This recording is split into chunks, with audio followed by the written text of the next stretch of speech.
Business, and he's joining us from Los Angeles, ABC News political analyst Matthew Dowd. Matt, thanks for checking in.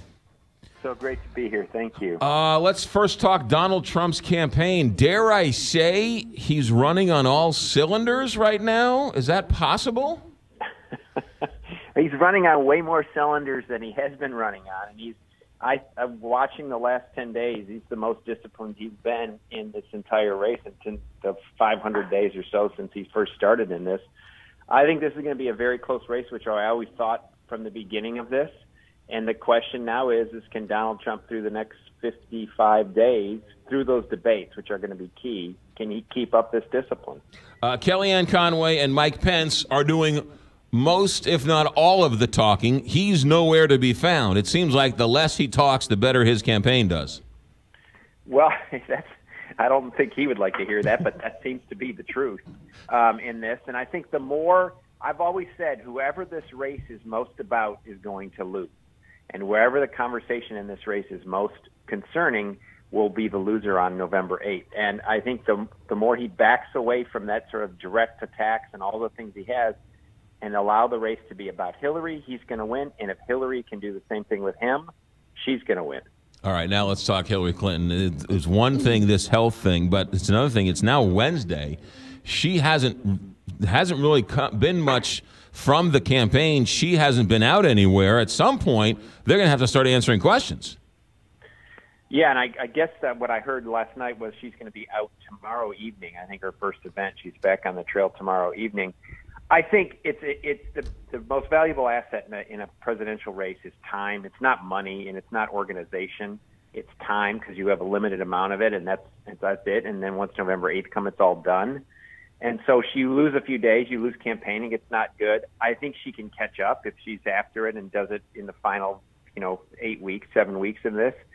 And I think if she shows up at that first debate or the three debates in a very full, competent way, I think that will sort of make up for the missed time and all that. But, the difficulty of this was not her, sickness. It was the lack of transparency, and that's what hurt her.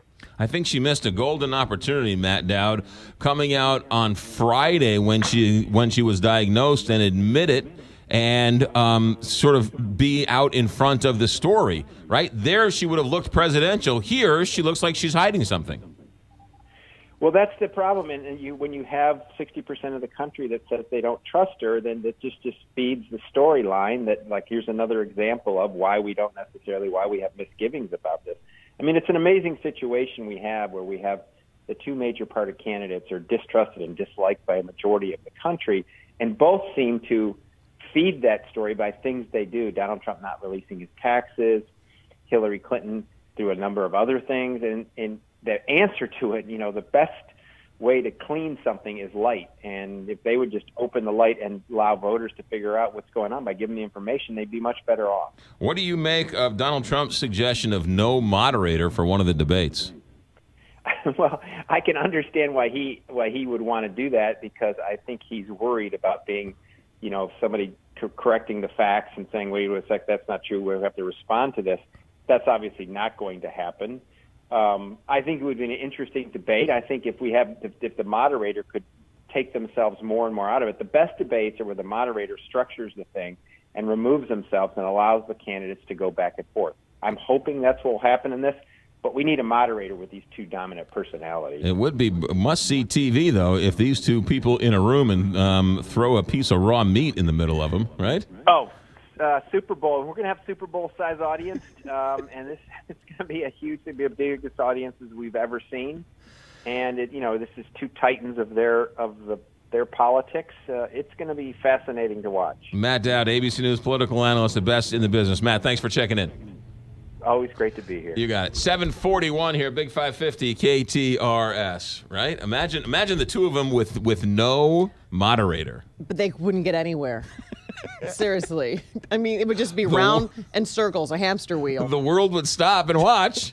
Like he said. It'd be a train wreck. It's going to be Super Bowl size, I think, also Super Bowl size audiences. It's going to be a train. And one of them is right here in St. Louis. I know.